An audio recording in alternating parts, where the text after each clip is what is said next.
کسی مسلمان کے دل کو خوش کر دینا گناہوں کی بخشش کا ذریعہ ہے۔ حضرت عبداللہ ابن مبارک رحمہ اللہ کے بارے میں آتا ہے کہ ان کے پاس ایک ضرورت مند شخص حاضر ہوا اور عرض کرنے لگا کہ حضرت میرے اوپر 700 درہم قرضہ ہے، آپ میری مدد فرما دیں۔ تو حضرت نے رقعے میں اپنے منشی کو لکھا کہ اس کو 7000 روپے دے دو۔ جب وہ ضرورت مند رقعہ لے کر منشی کے پاس پہنچا، اس نے خیر خیریت دریافت کی اور کہا کتنے پیسوں کی ضرورت ہے؟ تو اس نے کہا 700 روپے کی۔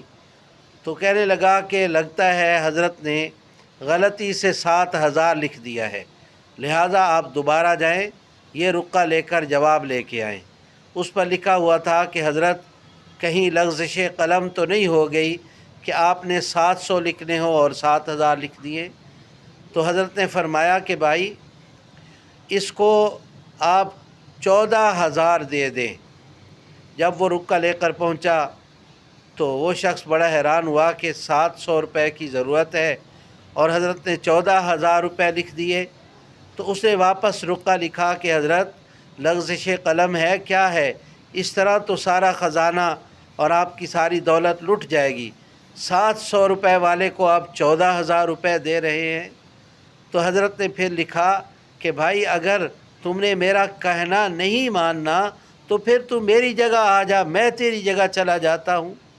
کیا تمہیں پیارے نبی صلی اللہ علیہ وسلم کا یہ فرمان نہیں پہنچا کہ جب کسی مسلمان کو اچانک خوشی دی جائے تو اللہ رب العزت خوشی دینے والے کے گناہوں کو